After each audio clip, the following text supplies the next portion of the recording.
Në fundit, vëllezër besimtar, e falenderojmë Allahun e lartësuar që na bëri të mundur të agjërojmë gjysmën e muajit Ramazanit.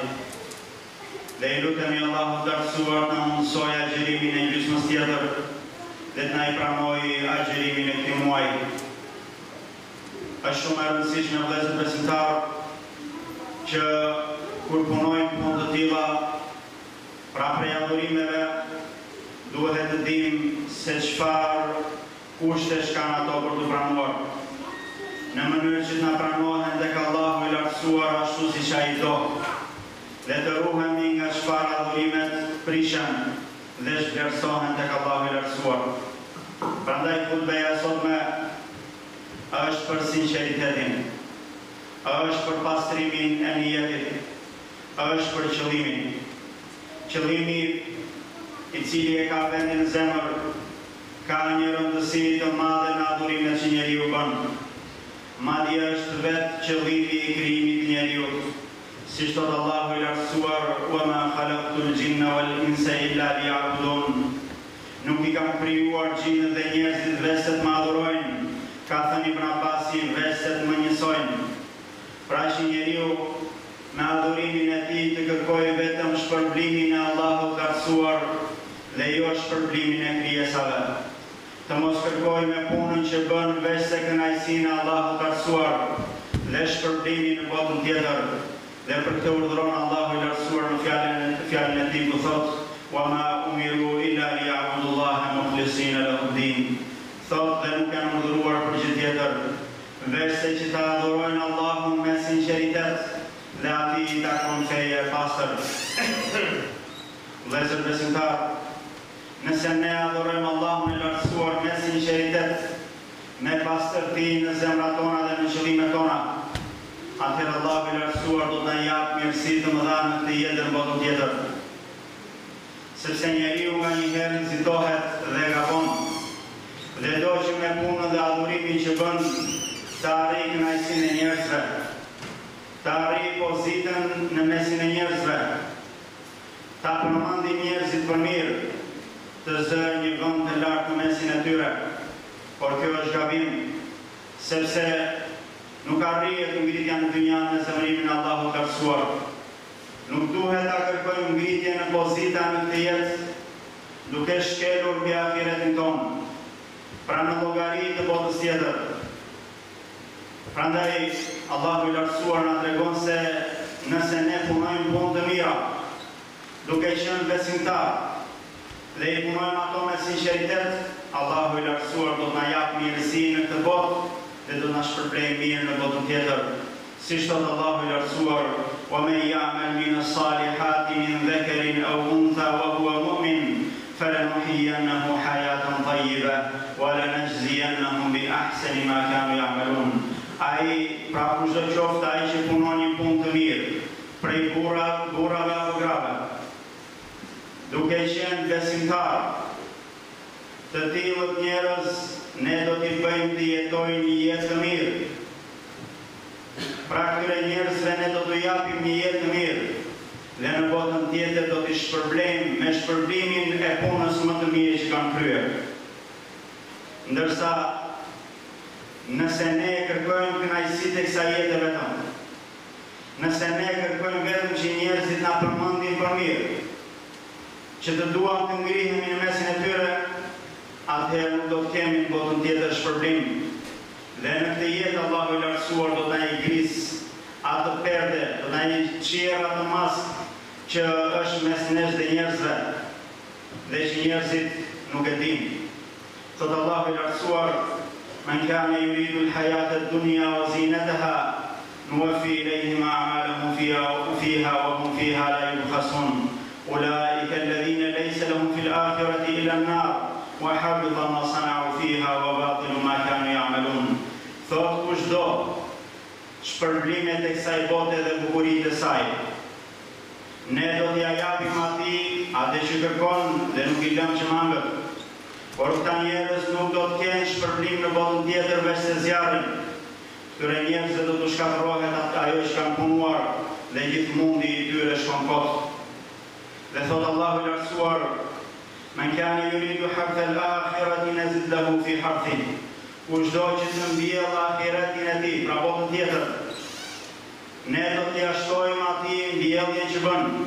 Pra kush punon për botën tjetër, për kënaqësinë e Allahut të arsuar, ne do ta shpërblejmë atë më shumë se sa ai punon. ومن كان يريد حرث الدنيا نؤته منها وما له في الآخرة من نصيب. Dhe kush punon për të mbjellën të jetë, këtij njeriu do t'i japim prej saj, pra do t'i japim pak prej saj jete, dhe nuk do të ketë në botën tjetër as pak pjesë. Prandaj vëllezër besimtar, është e rëndësishme që përsa që adhurojmë Allahun e lartësuar, i korulemi atij, i përgjërohemi atij, agjerojmë dhe falemi për të, atëherë le t'i ruajmë punët që veprojmë, le t'i bëjmë ato vetëm për hir të Allahut të lartësuar, në mënyrë që na shpërblejë me shpërbimet më të mira në këtë jetë dhe në botën tjetër.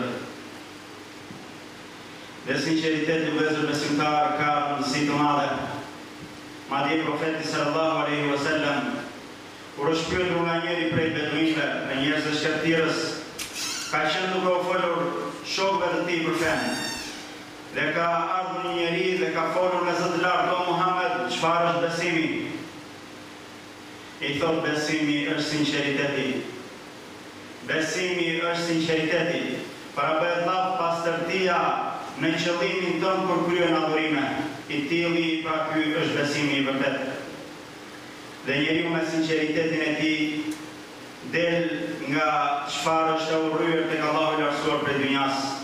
Siç thot profeti sallallahu alaihi wasallam, dynjaja është e mallkuar dhe mallkuar është gjithçka që është në të. Pra është e qortuar, është diçka e pavlerë. Dhe gjithçka që është në të është e pavlerë, përveç se asaj pune që bëhet për hir të Allahut. Përveç se asaj pune që bëhet për hir të Allahut. Prandaj, vëllezër besimtar, nuk duhet që robi të punojë diçka për hir të njerëzve. Nuk duhet që robi të punojë ndonjë adhurim për hir të syve të atyre që shikojnë, që njerëzit të dëgjojnë për të fjalë të mira, por duhet ta pastrojnë jetën e tij dhe të punojë vetëm për Allahun e lartësuar. Dhe të di njeriu se punët vlerësohen sipas qëllimit. Punët e njeriu vlerësohen sipas qëllimit. Dhe qëllimi është ai i cili bën dallimin mes punëve, sepse në sytë e njerëzve punët mund të jenë të njëjta, por qëllimi, niyeti, sinqeriteti në zemër e bën një punë që të jetë shumë e shpërblyer dhe e bën tjetrën të jetë e pavlerë. Prandaj Allahu i lartësuar urdhëron që të pastrojmë zemrat tona dhe urdhëron që Allahun ta adhurojmë me sinqeritet. Në fjalën e tij ku thotë: "Fa'budillaha mukhlishan lahu ad-din, ala lillahi ad-dinul khalis." Thotë adhuroje Allahun me sinqeritet, atij i takon feja e pastër. Pra adhuroje Allahun thotë me sinqeritet dhe pastërti në adhurimet e tua, sepse atij i takon feja e pastër. Adhurimet të cilat ai i ka obliguar për robërit e tij, nuk i ka obliguar që njerëzit të ngrihen me to para njëri tjetrit. Nuk i ka urdhëruar ato që njerëzit të mburren me to para njëri tjetrit, por i ka obliguar ato që njerëzit të ngrihen tek Allahu i lartësuar, të shpëtojnë dhe të bëjnë një jetë të mirë në këtë jetë dhe në botën tjetër. Prandaj, njeriu me niyetin e tij në një punë që bën shpërblehet shumë. Dhe ka shembuj të shumë se si me niyetin e tyre njerëzit shpërblehen.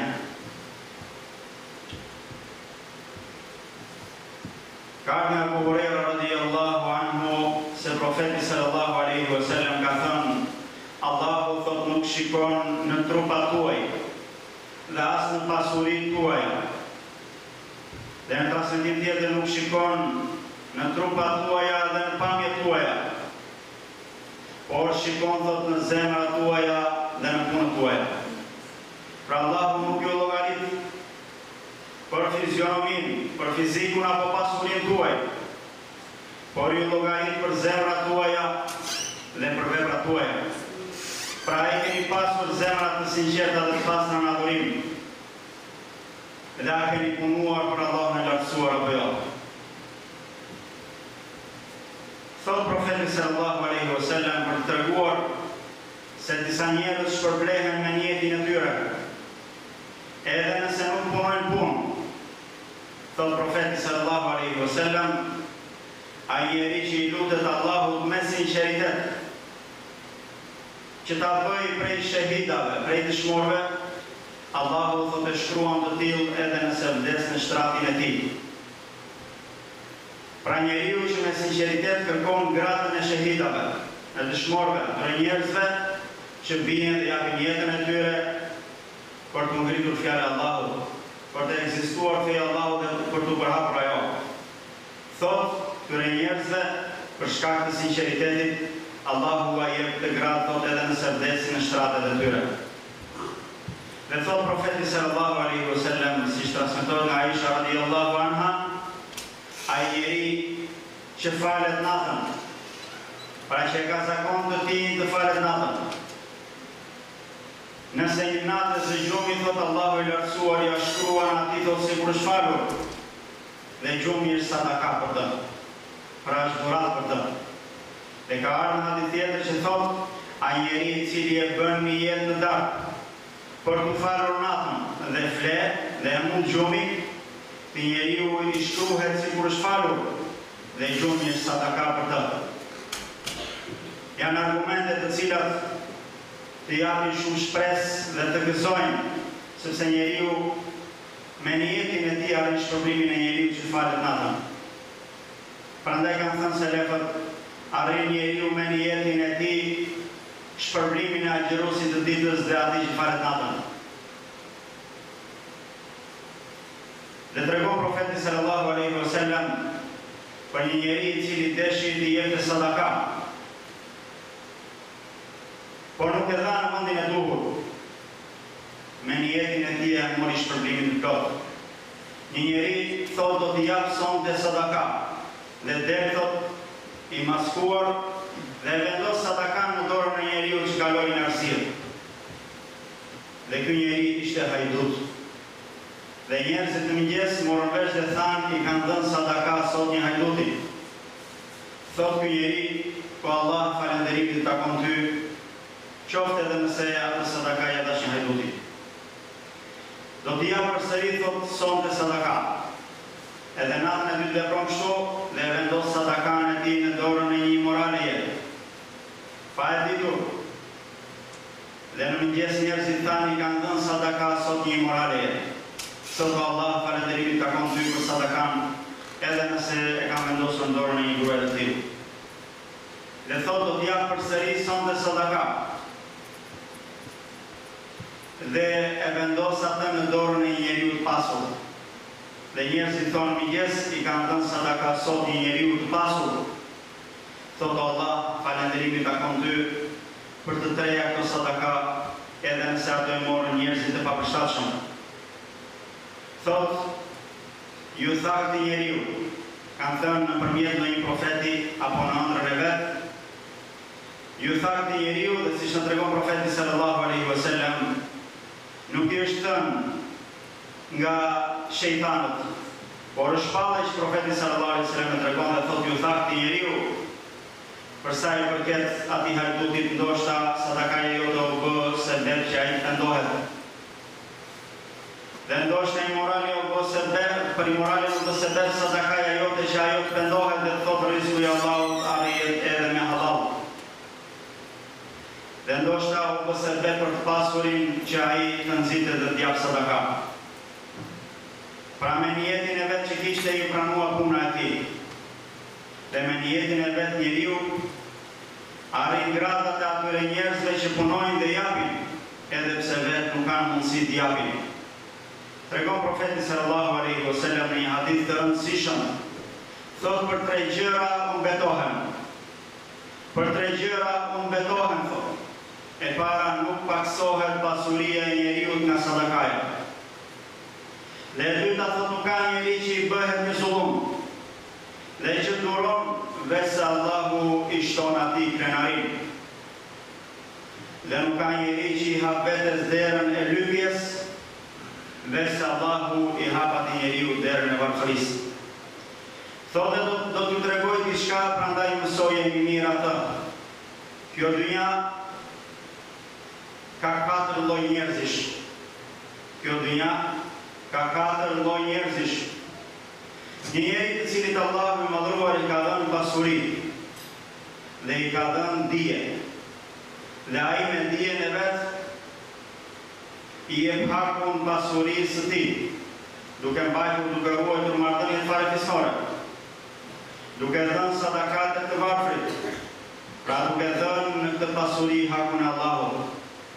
Dhe ky njeri thot është në gradën më të mirë, në gradën më të lartë.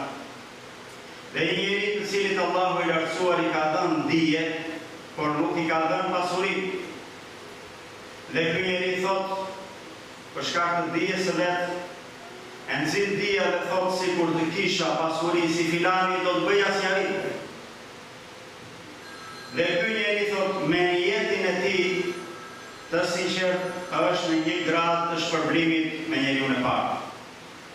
Pra shikoni vëllezër besimtar, një njeri ka dije dhe pasuri dhe jep hakun Allahut të të, dhe ai është në gradë më të lartë, dhe i bashkangjitet atij ai njeri i cili ka dije por nuk ka pasuri, dhe me jetin e tij të sinqert arrin gradën e njeriu më të mirë. Dhe një njeri thotë që Allahu i lartësuar i ka dhënë pasuri por nuk i ka dhënë dije, dhe sa të shumt janë këta njerëz të ditët tona. Allahu i lartësuar i ka dhënë pasuri por nuk i ka dhënë dije. Dhe ai thotë shpërdoron atë pa kriter. Nuk e ruan hakun e Allahut të të. Nuk ruan marrëdhëniet farefisnore dhe nuk u jep njerëzve në nevojë. Ky njeri është në gradën më të keqe. Ky njeri është në gradën më të keqe. Dhe një njeri i katërt, i cili nuk ka as dije dhe as pasuri. Dhe këta janë më të shumt se sa të tretët. Dhe një njeri që Allahu i lartësuar si ka dhënë as dije dhe as pasuri.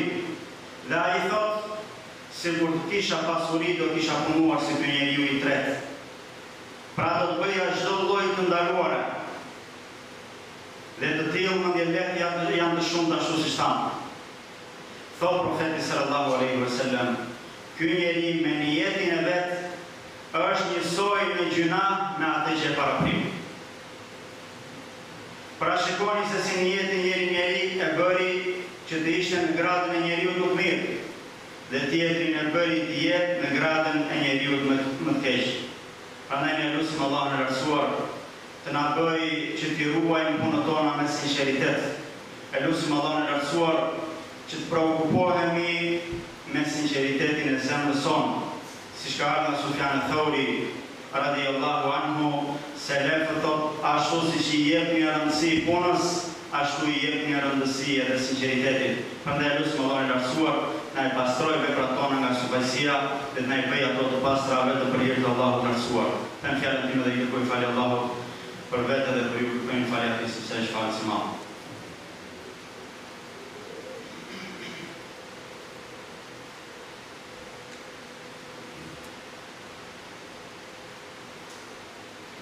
Alhamdulillahi rabbil alamin wa afdalu salatu wa tammu taslima ala nabiyyina Muhammad wa ala alihi wa ashabihi ajma'in.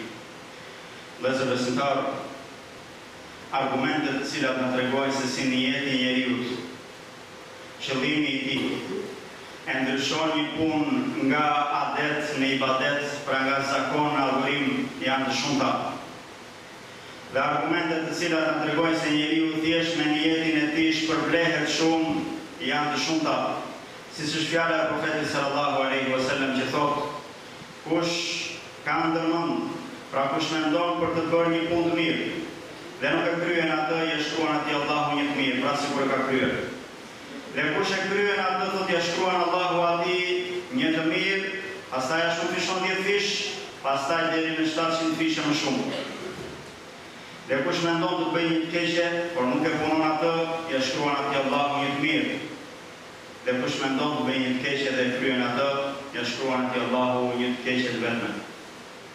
Pra shikoni se si njeriu me niyetin e tij shpërblehet, qoftë kur mendon mirë dhe nuk e kryen punën, apo qoftë kur mendon keq dhe nuk e kryen punën, në dy rastet i shkruhet atij një e mirë.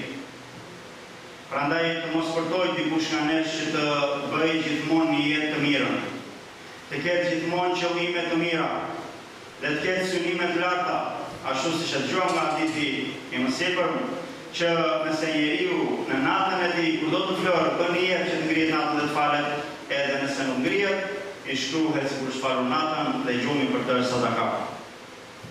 Dhe duhet të kemi shumë kujdes vëllezër besimtarë nga syfajësia. Syfajësia e cila i shkatërron veprat. Syfajësia e cila i çon veprat dëm dhe njeriu nuk i mbetet vetë lodhja, vetë raskapitja. Dhe asnjë tjetër tek Allahu i lartësuar. Siç thot profeti sallallahu alaihi wasallam në një fjalë të cilën Abu Musa al-Ash'ari radhiyallahu anhu ua ka thënë shokëve të profetit sallallahu alaihi wasallam. Ka thënë o ju njerëz, ruajuni nga syfajësia, ruajuni nga shirku i vogël, i cili është një fshet se sa gjurmët e imi ligone. Dhe thot profeti sallallahu alaihi wasallam, ai njeri i cili e bën një punë të dijen për të dëgjuar,